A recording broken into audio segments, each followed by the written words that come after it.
میرا نام کلثوم ہے۔ میں سندھ کی رہنے والی ہوں۔ میرا باپ اپنے علاقے کا بہت ہی بڑا جاگیردار تھا۔ اس کے نام کا سکہ چلتا تھا۔ میں 5 بھائیوں کی اکلوتی بہن تھی، اس لیے مجھے انہوں نے مہارانی بنا کر رکھا ہوا تھا۔ زندگی بہت حسین تھی۔ مجھے کہاں علم تھا کہ ایک دن ایسا بھی آئے گا کہ حالات پلٹا کھا جائیں گے اور میں عرش سے فرش پر گر جاؤں گی۔ یہ گرمیوں کی بات ہے۔ میرے سب سے بڑے بھائی کی شادی کی تیاریاں عروج پر تھیں اور سب سے زیادہ خوش تو میں ہی تھی، کیونکہ مجھے اپنے گھر میں ہلا گلا کرنے کا بہت ارمان تھا۔ چونکہ میں گھر بھر کی لاڈلی بیٹی تھی، اس لیے کسی نے بھی منع نہیں کیا تھا۔ میں نے پورے 14 دن پہلے ڈھولکی شروع کر دی تھی۔ میں تتلی کی مانند یہاں وہاں اڑتی پھرتی تھی۔ شادی سے 1 ہفتہ قبل میری بھابھی کے گھر والے ہمارے گھر آئے تھے۔ وہ بھابھی کے جہیز کا سامان چھوڑنے آئے تھے۔ مہمانوں میں بھابھی کے 2 بھائی تھے اور دیگر بھی چند لڑکے تھے، مگر میں اس طرف نہیں گئی تھی، کیونکہ لڑکوں میں میرا کیا کام تھا۔ مگر مجھے کہاں علم تھا کہ پھر بھی کسی کی نظر مجھ پر پڑ جائے گی اور میری زندگی تباہ ہو جائے گی۔ میں تو اپنی موج مستی میں تھی۔ مہمان چلے گئے تھے اور میں بھابھی کے جہیز کا سامان دیکھنے آئی تھی۔ ایک سے بڑھ کر ایک چیز تھی۔ امی بہت خوش تھیں، کہنے لگیں یوں تو ہمیں جہیز کی کوئی ضرورت نہیں ہے اور نہ ہی ہماری حویلی میں اس سامان کی گنجائش تھی، مگر سعدیہ کے گھر والوں نے اتنا جہیز دے کر ہمارا نام اونچا کر دیا ہے۔ میں امی کی بات سن کر دنگ رہ گئی تھی۔ ہم جیسے لوگ نہ جانے کیوں ان فرسودہ روایات کو فروغ دے کر یہ سمجھتے ہیں کہ اس طرح ہماری شان و شوکت میں اضافہ ہوگا، ہماری عزت بڑھ جائے گی، جبکہ عزت دینے والی ذات تو اللہ تعالیٰ کی ہے۔ اللہ تعالیٰ کے پاس ہر چیز کے بہت خزانے موجود ہیں، اس کے پاس عزت کے بھی خزانے موجود ہیں، تو پھر ہمیں چاہیے کہ ہم اللہ سے ہی مانگیں۔ دنیا والوں کی دی ہوئی عزت بھی کیا عزت ہوئی؟ یہ باتیں میرے دل میں ہی رہی تھیں۔ میں امی سے کہہ نہ سکی تھی، کیونکہ پھر وہ ناراض ہو جایا کرتی تھیں اور کہتی تھی کلثوم تم اپنی تعلیم کا روب مجھ پر نہ ڈالا کرو۔ خیر میں نے اپنے بھائی کی شادی کی تیاریاں بہت زیادہ کر لی تھیں۔ میرے پاس ایک سے بڑھ کر ایک چیز موجود تھی، اس لیے آخری ایام میں خود کو ریلیکس محسوس کر رہی تھی، نہیں تو میری دوڑیں لگ جانی تھیں۔ آج رات ڈھولکی کی رسم ختم کر کے میں اپنے کمرے میں سونے کے لیے آ گئی تھی اور آتے ہی میری آنکھ بھی لگ گئی تھی۔ میں بہت پرسکون نیند سو رہی تھی جب مجھے محسوس ہوا کہ کوئی مجھے دیکھ رہا ہے۔ یہ ایک ایسا احساس ہوتا ہے جو انسان کو گہری نیند سے بھی بیدار کر دیتا ہے۔ میں ایک دم سے اٹھ بیٹھی تھی۔ میرا کمرہ مکمل تاریکی میں ڈوبا ہوا تھا، مگر کھڑکی کے اندر سے آنے والی روشنی کی وجہ سے میں یہ دیکھ سکتی تھی کہ میرے کمرے میں ایک سایہ سا موجود تھا۔ میرے دل میں یہی خیال آیا تھا کہ شاید کوئی بھوت میرے کمرے میں گھس آیا ہے، اور میں شروع سے ہی ذرا ڈرپوک قسم کی لڑکی تھی۔ میں نے ایک دم سے چیخنا چلانا شروع کر دیا تھا اور ساتھ ہی ساتھ میں آیت الکرسی کا ورد بھی کرتی جا رہی تھی۔ اتنی دیر میں ہی مجھے باہر سے آوازیں آنے لگیں۔ مجھے حوصلہ ہوا تھا کہ ابھی سب میرے پاس موجود ہوں گے۔ یہ بھی خیال تھا کہ یہ بھوت بھی بھاگ جائے گا، مگر وہ نہیں بھاگا تھا۔ تبھی میرے کمرے کا دروازہ کھلا تھا اور پھر کسی نے سوئچ بورڈ پر ہاتھ مار کر کمرے کی روشنیاں جلا دی تھیں۔ وہ جو سایہ تھا مرد بن چکا تھا۔ سب ہکا بکا سے کھڑے تھے۔ میں بھاگ کر ابو کے گلے لگ گئی۔ ابو مجھے بچا لیں، یہ کون ہے؟ ابو کے ماتھے کی رگیں ابھر گئی تھیں۔ وہ کہنے لگے کون ہو تم؟ وہ لڑکا بولا انکل جی آپ نے مجھے پہچانا نہیں؟ اس دن میں سعدیہ کا جہیز دینے آیا تھا، میں ان کا کزن ہوں۔ میں اس دن گھر واپس جانے لگا تو کلثوم نے میری طرف ایک رکا اچھال دیا تھا، تو اس پر نمبر لکھا ہوا تھا اور یہ بھی لکھا تھا کہ مجھے فون ضرور کرنا۔ میں نے فون کیا تو کلثوم کہنے لگی کہ عادل میں نے تمہیں پہلی نظر میں دیکھتے ہی پسند کر لیا تھا، تم مجھے بہت اچھے لگے ہو، اس لیے میں تم سے دوستی کرنا چاہتی ہوں۔ انکل جی آپ تو جانتے ہیں کہ جب لڑکی خود ہی فری ہونے کی کوشش کرے تو لڑکے کہاں پیچھے ہٹتے ہیں۔ میں نے دوستی کی آفر قبول کر لی تھی اور پھر کلثوم مجھے گھر بلانے لگی۔ میں پہلے بھی 3 بار آ چکا ہوں۔ آج آیا تو کلثوم نے انوکھی شرط رکھ دی کہ تم اسی وقت میرے ابو کے پاس جا کر میرا رشتہ مانگو۔ میں نے کہا کہ یہ ناممکن ہے، مجھے اپنی زندگی بہت عزیز ہے، میں ایسا کچھ بھی نہیں کروں گا، بلکہ کل اپنے والدین کو بھیج دوں گا اور رشتہ مانگ لوں گا۔ اس بات پر کلثوم نے منہ پھلا لیا اور بولی کہ میں تمہیں اس انکار کی سزا ضرور دوں گی، اور پھر یہ چیخنے چلانے لگی۔ میرے پاس بھاگ جانے کا بھی بہت اچھا موقع موجود تھا، مگر مجھے اس کی ضرورت محسوس نہیں ہوئی تھی، کیونکہ اب تو ہم آپس میں رشتہ دار بن چکے ہیں۔ میں کل اپنے والدین کو لے کر آؤں گا اور کلثوم کا رشتہ مانگ لوں گا۔ اتنا کہہ کر عادل نامی وہ لڑکا آگے بڑھنے لگا تو میرے بڑے بھائی رمیز نے اسے گریبان سے پکڑ کر روک لیا تھا اور اس کی ناک پر اس قدر زوردار مکہ مارا تھا کہ اس میں سے خون نکلنے لگا تھا۔ اس وقت میں ہوش میں آئی تھی، ورنہ تو میں اس لڑکے کا جھوٹ سن کر ہی سکتے میں آئی ہوئی تھی۔ میں بولی، ابو، یہ لڑکا جھوٹ بول رہا ہے، میں تو اسے جانتی بھی نہیں ہوں، پتہ نہیں یہ کون ہے اور مجھ پر الزام کیوں لگا رہا ہے۔ میرا بھائی اس لڑکے کو بری طرح سے پیٹ رہا تھا، اور تب وہ بولا، اگر میری بات پر یقین نہیں آتا تو قرآن پاک لے آؤ، میں اس پر ہاتھ رکھ کر قسم کھانے کو تیار ہوں کہ تمہیں نے مجھے بلایا ہے۔ میں چیخ پڑی تھی اور بولی، اس قدر مت گرو، یہ اللہ کا کلام ہے، اس پر ہاتھ رکھ کر جھوٹ بولو گے تو تمہاری 7 نسلیں تباہ ہو جائیں گی۔ وہ لڑکا مار کھاتا جا رہا تھا اور ساتھ ساتھ یہ بھی کہتا جا رہا تھا کہ بھائی رمیز، میں آپ کی بہن کو مان دوں گا، عزت دوں گا، آپ مجھے چھوڑ دیں۔ پھر وہ بولا، اگر آج رات آپ نے کلثوم کا میرے ساتھ نکاح نہ کیا تو ہم دونوں آپ کو بدنام کر کے رکھ دیں گے۔ ابو نے مجھے خود سے دور دھکیل دیا تھا۔ وہ غصے سے بولے، کاش میرے گھر بیٹی کبھی پیدا ہی نہ ہوتی۔ میرے بھائی میرے خلاف ہو چکے تھے، باپ مجھے ایک نظر دیکھنا نہیں چاہتا تھا۔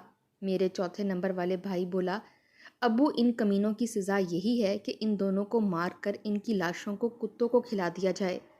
تب میری امی آگے بڑھی تھیں، انہوں نے اپنے سر سے دوپٹہ اتار کر ابو کے قدموں میں رکھ دیا تھا اور کہنے لگیں، آصف، آپ کو اللہ کا واسطہ ہے، میری اکلوتی بیٹی کی زندگی بخش دیں، آپ اس کی شادی اسی لڑکے کے ساتھ کر کے اسے یہاں سے رخصت کر دیں۔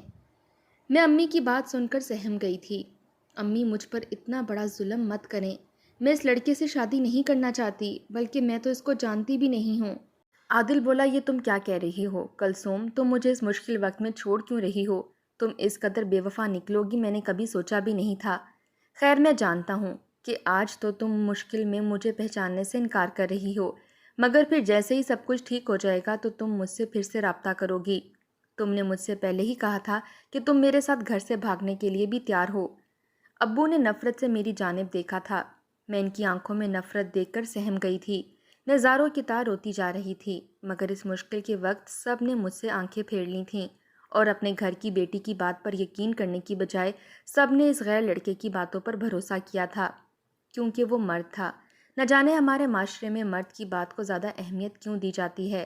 ابو بولے، رمیز، اسی وقت مولوی کا انتظام کرو اور اس کا نکاح کر کے میرے گھر سے نکال دو۔ میں یہ بات سن کر تھر تھر کانپنے لگی تھی اور ابو کے قدموں میں گر گئی تھی۔ میں بولی، ابو، مجھے بے شک آپ جان سے مار دیں، مگر مجھے اس انجان مرد کے حوالے مت کریں، میں یہ صدمہ برداشت نہیں کر پاؤں گی۔ میرا بھائی آگے بڑھا اور میرے منہ پر تھپڑ مار کر بولا، یہ سب تم اس لڑکے کو گھر پر بلانے سے پہلے سوچتی تو اچھا تھا، اب لگتا ہے تمہارا اس سے دل بھر گیا ہے، اب کچھ ہی دنوں بعد تم کسی اور لڑکے کو رات کی تاریکی میں گھر پر بلانے لگو گی۔ ہم تمہیں اس بات کی اجازت نہیں دیں گے کہ تم ہمیں دنیا والوں کے سامنے رسوا کر کے رکھ دو۔ میں تو اپنے بھائی کی باتیں سن کر ہی حیران رہ گئی تھی، پھر وہ ہو گیا تھا جس کے متعلق میں نے کبھی خواب میں بھی نہیں سوچا تھا۔ میرا نکاح اس عادل نامی لڑکے کے ساتھ کر کے مجھے رات کے اندھیرے میں گھر سے نکال دیا گیا تھا۔ میں نے رو رو کر اپنا برا حال کر لیا تھا اور بار بار اپنے بھائیوں سے کہا تھا کہ آپ نے میرے ساتھ اچھا نہیں کیا۔ خیر، عادل کے چہرے پر مسکراہٹ پھیلی ہوئی تھی اور وہ میرا ہاتھ تھام کر مجھے میرے باپ کی حویلی سے لے گیا تھا اور ایک 2 کمروں کے چھوٹے سے گھر میں لے آیا تھا۔ اس نے پہلے سے ہی شادی کی سیج سجائی ہوئی تھی۔ اس نے مجھے پھولوں والے بیڈ پر بیٹھنے کو کہا تھا۔ میں نے غصے میں بیڈ کے سارے پھول نوچ کر پھینک دیے تھے۔ میں غصے سے چیختی جا رہی تھی۔ میری یہ حالت دیکھ کر عادل رونے لگا اور میرے قدموں میں بیٹھ گیا۔ میں اس کی یہ حرکتیں دیکھ کر حیران رہ گئی تھی۔ وہ بولا، مجھے معاف کر دو کلثوم، خدا کے واسطے مجھے معاف کر دو، میں نے یہ سب بڑی مجبوری میں کیا ہے۔ کلثوم، میں جس دن باجی سعدیہ کے جہیز کا سامان رکھنے کے لیے آیا تھا اس دن میری تم پر نظر پڑی تھی، میں سب کچھ بھول گیا تھا، ایسا لگا تھا کہ شاید اس دنیا میں کوئی حور اتر آئی ہو۔ کلثوم، اس وقت میرے دل نے بڑی شدت سے خواہش کی تھی کہ میں تمہیں حاصل کر لوں، میں سیدھے طریقے سے کبھی بھی تمہیں حاصل نہیں کر سکتا تھا۔ جانتی ہو کیوں؟ کیونکہ میں ہوں تو سعدیہ باجی کا رشتہ دار، مگر حیثیت میں ان سے بہت کم ہوں۔ میرے ابو کا میرے بچپن میں ہی انتقال ہو گیا تھا، تب سے میری امی نے سعدیہ باجی کے گھر ایک ملازمہ کی سی زندگی گزاری ہے۔ کلثوم، ملازمہ کا بیٹا کیا ہوتا ہے؟ ملازم ہی نہ، اور پھر تمہارے معزز والدین ایک ملازم کو اپنی بیٹی کیسے سونپ سکتے تھے؟ میں چھوٹا سا تھا جب سے میری ہر خوشی، ہر خواہش رد ہوئی ہے، مجھے نہیں یاد پڑتا کہ میں نے کبھی کسی کھلونے کی فرمائش کی ہو اور امی مجھے وہ دلانے میں کامیاب ہو گئی ہوں۔ میں نے لوگوں کے بچوں کے ٹوٹے ہوئے کھلونوں سے کھیل کر اپنا بچپن گزارا ہے۔ میرے اندر بہت کرب ہے۔ اب جب تمہیں دیکھا تو لگا کہ تم میرے ہر دکھ کا مداوا ہو۔ میں تمہیں کسی بھی قیمت پر کھو نہیں سکتا تھا، اس لیے تمہیں حاصل کرنے کے لیے میں نے یہ سب کیا۔ میں جانتا ہوں میرا طریقہ غلط تھا، میں نے غلط طریقے سے تمہیں حاصل کیا، لیکن صحیح طریقے سے میں تم تک تو کیا تمہارے سائے تک بھی نہیں پہنچ سکتا تھا۔ کلثوم، میری محبت کو قبول کر لو، مجھے یوں مت ٹھکراؤ۔ تم نے مجھے خود سے دور کر دیا تو میں کہیں کا بھی نہیں رہوں گا۔ میں آج تم سے وعدہ کرتا ہوں کہ جب تک تم اس رشتے کو دل سے قبول نہیں کر لیتی، میں تمہارے ساتھ دوستوں کی طرح ہی رہوں گا، اور پھر تمہاری رضامندی سے ہی ہم ازدواجی زندگی کا آغاز کریں گے۔ میں بولی، میری نظروں سے دور ہو جاؤ۔ عادل بے بسی سے مجھے دیکھتا رہا اور پھر اٹھ کر کمرے سے باہر نکل گیا، جبکہ میں روتی چلی جا رہی تھی۔ ایک ہی رات میں مجھ سے سب کچھ چھن گیا تھا، میرے والدین، میرے بھائی، میرا گھر، میری عزت۔ مجھے ایسی محبت کا کیا کرنا تھا جس نے مجھے رسوا کر دیا تھا؟ مجھے عادل سے بے تحاشا نفرت محسوس ہوتی تھی، مگر وہ اپنے وعدے پر قائم تھا۔ وہ میرے قریب نہیں آتا تھا۔ اس نے مجھ سے وعدہ کیا تھا کہ وہ مجھے اس 2 کمرے کے گھر میں شہزادیوں کی طرح رکھے گا، اور وہ اپنی بات پر قائم بھی تھا۔ اس نے مجھے سچ مچ میں پھولوں کی طرح ہی رکھا ہوا تھا۔ وہ میرے آگے پیچھے پھرتا، میرے لیے کھانا اپنے ہاتھوں سے پکاتا، یہاں تک کہ میرے کپڑے بھی وہی دھوتا تھا۔ وہ میرا بے تحاشا خیال رکھا کرتا تھا۔ ہر گزرتے دن کے ساتھ عادل سے نفرت مزید محسوس ہوتی تھی۔ وہ میرے تمام رشتے چھن جانے کا موجب بنا تھا۔ میرے سر پر بس ایک ہی دھن سوار تھی کہ میں نے کسی نہ کسی طرح اپنے والدین کے سامنے اپنی بے گناہی ثابت کرنی ہے۔ ایک دن عادل کہنے لگا، کلثوم، مجھ سے کوئی فرمائش کرو۔ میں بولی کہ تم میرے والدین کے پاس جا کر سارا سچ بتا دو۔ وہ میری طرف دیکھتا رہ گیا تھا، پھر بولا، ٹھیک ہے، میں ایسا ہی کروں گا، مگر اس سے کیا فائدہ ہوگا؟ کلثوم، تمہیں یہ بات کیوں نظر نہیں آتی کہ تمہارے گھر والوں کی نظر میں تمہاری حیثیت 2 کوڑی کی بھی نہیں تھی، ورنہ وہ کسی راہ چلتے شخص کی بات پر یقین کر کے اپنی بیٹی کی بات کو نظر انداز نہیں کر سکتے تھے، جس کے ساتھ انہوں نے ساری عمر گزاری تھی۔ کلثوم، اگر میری جگہ تمہارے گھر کا کوئی ملازم بھی تم پر الزام لگاتا تو وہ تمہاری بات پر نہیں، ایک ملازم کی بات پر یقین کرتے، کیونکہ تم ان کی نظر میں کچھ تھی ہی نہیں۔ عادل کی بات نے مجھے جھنجھوڑ کر رکھ دیا تھا۔ وہ ٹھیک ہی تو کہہ رہا تھا، سارا ماجرا یوں ہی تھا۔ اب آہستہ آہستہ مجھے بھی محسوس ہونے لگا تھا کہ اس سب میں عادل قصوروار تو ہے، لیکن بے گناہ میرے گھر والے بھی نہیں تھے۔ اب مجھے عادل کی اچھائیاں نظر آنے لگی تھیں۔ میرے گھر والے تو مجھے دودھ میں سے مکھی کی طرح نکال کر پھینک ہی چکے تھے۔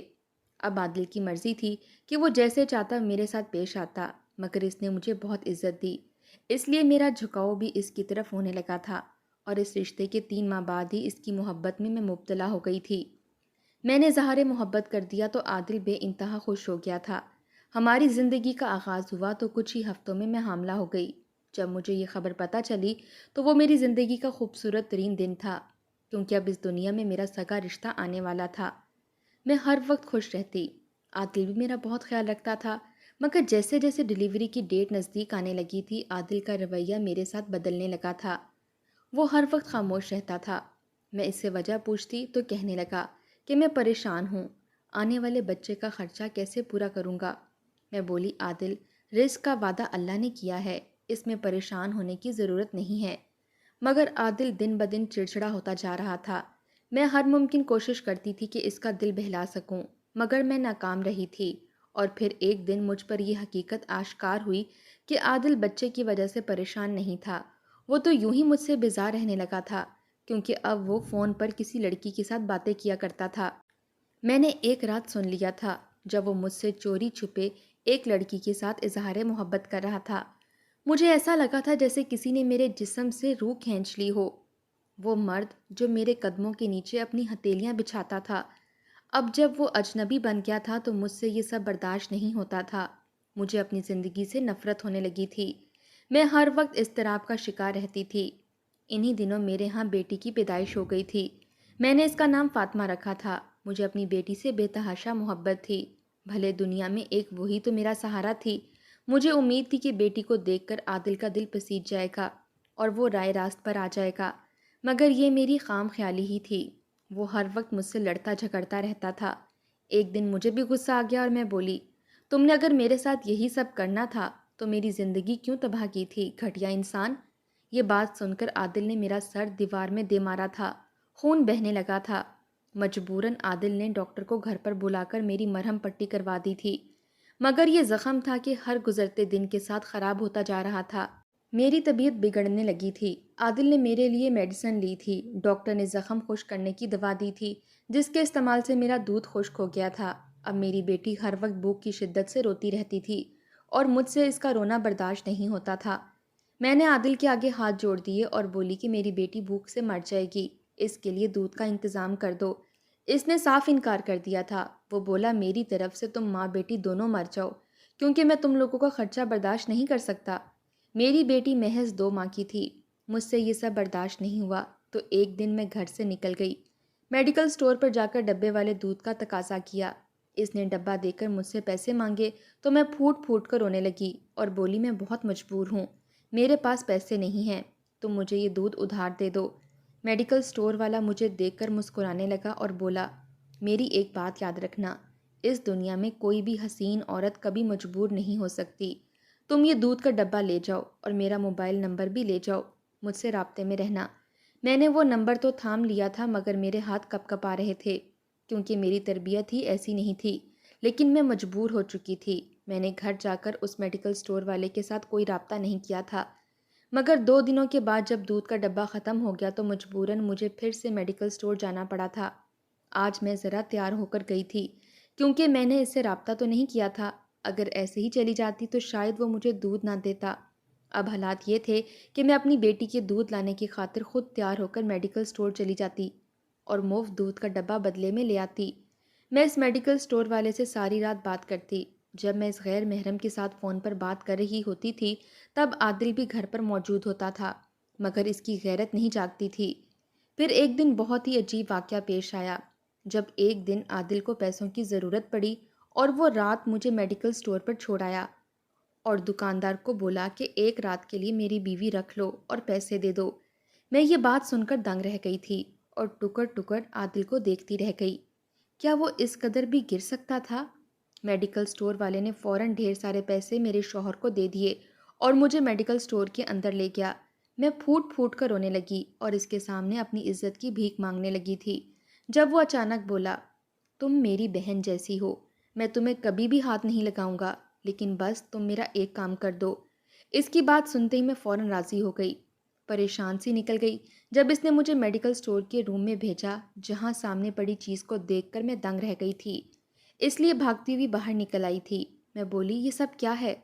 وہ بولا کلثوم میں جانتا ہوں کہ تم کن حالات سے گزری ہو۔ میں پھٹ پڑی تھی اور بولی مگر کیسے؟ وہ بولا میں بھی سندھ کا ہی رہنے والا ہوں، تم مجھے نہیں جانتی مگر میں تمہیں بہت اچھے طریقے سے جانتا ہوں۔ میں تمہاری حویلی کا ایک ادنا سا ملازم ہوں۔ ایک صبح جب سب ملازم سو کر اٹھے تو پتہ چلا کہ اس حویلی کی اکلوتی بیٹی انتقال کر گئی ہے۔ ہم سب کو بہت افسوس ہوا تھا، مگر پھر عجیب سے واقعات رونما ہوئے تھے۔ کہا گیا کہ ہم اپنی اکلوتی بیٹی کو حویلی کے احاطے میں ہی دفن کریں گے۔ کسی ملازمہ کو بھی کلثوم کی میت کی شکل نہیں دیکھنے دی گئی تھی، اس لیے ہم سب ملازموں میں چہ منگوئیاں ہونے لگی تھیں۔ ہم سب شک و شبہات کا شکار تھے مگر کچھ کہہ نہیں سکتے تھے کیونکہ ہماری اتنی ہمت نہیں تھی۔ یوں ہی کچھ ماہ گزر گئے تھے۔ ایک دن میں اپنی ڈیوٹی دے کر اپنے کوارٹر میں آیا جب میرے پیچھے ہی بڑی مالکن آ گئی تھیں۔ وہ پھوٹ پھوٹ کر رونے لگی تھیں اور بولی نبیل تم ہمارے بہت پرانے ملازموں میں سے ہو، میں اس وقت اپنی اولاد کے ہاتھوں بڑی مصیبت میں پھنس چکی ہوں، میری بیٹی اپنے بھائیوں کی لالچ کے ہاتھوں رسوا ہو گئی ہے۔ میں بولا کیا کہہ رہی ہیں؟ تب انہوں نے بتایا کہ ان کے بڑے بیٹے رمیز نے اپنی بیوی کے کسی دور پار کے رشتہ دار کو پیسے دے کر اس بات پر مجبور کر دیا تھا کہ وہ میری بیٹی کو بدنام کر دے۔ میں تمہیں کیسے بتاؤں کہ میری بیٹی کے سگے بھائیوں نے اپنی بہن کو بدنام کرنے کے لیے اس کے کمرے میں آدھی رات کے وقت یہ غیر محرم مرد کو بلوایا تھا اور پھر ہمارے سامنے یہ تماشا لگایا کہ اس نے خود سے لڑکے کو بلایا ہے۔ میرے شوہر نے بیٹی کی محبت میں مجبور ہو کر اس کی شادی اس لڑکے سے ہی کر دی تھی، نہیں تو ہمارے خاندان میں ایسی لڑکیوں کو موت کی سزا دی جاتی ہے جو والدین کی عزت خراب کر دیتی ہیں۔ مجھے رمیز کی شادی کے بعد پتہ چلا کہ اس نے یہ سب جائیداد کی خاطر کیا ہے۔ تم میری بیٹی کو جا کر ڈھونڈو اور اس کے آس پاس ہی رہنا، اس کی ہر ممکن مدد کرنا۔ میں نے اسی دن کام چھوڑ دیا تھا اور تمہاری تلاش میں نکل آیا تھا۔ جب مجھے پتہ چل گیا کہ تم یہاں ہو تو میں نے یہاں میڈیکل سٹور پر ملازمت کر لی تھی۔ میں تمہارے سارے حالات سے مالکن کو آگاہ کرتا رہتا تھا۔ مالکن مسلسل خط بھیجتیں اور تمہارا حال چال پوچھتی تھیں۔ مالکن نے کبھی فون پر تم سے بات نہیں کی تھی۔ دودھ کے بدلے میں جو لڑکا تمہارے ساتھ بات کرتا تھا، اس کا نمبر مجھے مالکن نے دے دیا تھا۔ تم تو میری چھوٹی بہنوں جیسی ہو۔ میں نے میڈیکل کے سٹور روم میں اپنی ماں کی تصویر دیکھ لی تھی۔ میں نے اسے کہا کہ مجھے میری امی کا فون نمبر دو۔ اس نے نمبر دے دیا تو میں نے اپنی امی کو فون کر دیا تھا۔ میں روتی چلی جا رہی تھی۔ میں بولی، امی، آپ کو میری بے گناہی کا پتہ چل گیا تھا تو آپ نے میرے لیے کچھ کیوں نہیں کیا؟ امی بولی، کیونکہ مجھے ڈر تھا کہ لالچ میں تمہارے بھائی تمہیں مار ہی نہ دیں، اس لیے میں نے کہا کہ چلو جہاں کہیں بھی ہے میری بیٹی ٹھیک تو ہے نا؟ میں بولی، امی، ابو کو میری بے گناہی کا پتہ ہے۔ امی نے انکار کر دیا تھا۔ پھر وہ کہنے لگی، میں تمہارے والد کو لے کر آؤں گی۔ میں نے حامی بھر لی تھی۔ صبح ہوئی تو میں اپنے گھر واپس چلی گئی تھی۔ میری بیٹی مجھے دیکھ کر رونے لگی تھی۔ مجھے بھی بہت رونا آیا تھا، مگر اس بات کا آسرا تھا کہ چلو میرے والدین میرے پاس آ جائیں گے، اور امی ابو آ گئے تھے۔ ابو کو دیکھ کر عادل ڈر گیا تھا، کانپنے لگا تھا۔ ابو نے اس کے سامنے پیسے رکھ دیے اور بولے، عادل، مجھے ساری حقیقت بتا دو۔ عادل کہنے لگا، سچ تو یہ ہے کہ کلثوم تو مجھے جانتی بھی نہیں تھی۔ میں نے رمیز کے کہنے میں آ کر اس پر بہتان لگایا تھا۔ جب تک رمیز مجھے پیسے دیتا رہا میں اس کا خیال رکھتا تھا۔ جب اس نے پیسے دینا بند کر دیے تو میری دلچسپی بھی کلثوم سے ختم ہو گئی تھی۔ ابو کی آنکھوں میں آنسو آ گئے تھے۔ وہ کہنے لگے، میں اپنی بیٹی کو لے کر جانا چاہتا ہوں، تم اسے طلاق دے دو۔ عادل بولا، مجھے کوئی اعتراض نہیں ہے، مجھے اپنی بیٹی بھی نہیں چاہیے۔ عادل نے مجھے طلاق دے دی تو ابو مجھے واپس حویلی لے گئے۔ وہاں سب سکتے میں رہ گئے تھے۔ سب سے زیادہ برا حال تو رمیز بھائی کا تھا۔ ابو نے اپنی ساری جائیداد میرے نام کر دی تھی اور اپنے بیٹوں کو آگ کر کے گھر سے نکال دیا تھا۔ میں نے ابو کو منع کیا تھا۔ میں بولی، ابو، یہ بیٹے آپ کے بڑھاپے کا سہارا بنیں گے، ان کو میری خاطر گھر سے مت نکالیں۔ ابو نے میری ایک بھی نہ سنی۔ اب میں اپنے والدین کے گھر بہت خوش ہوں۔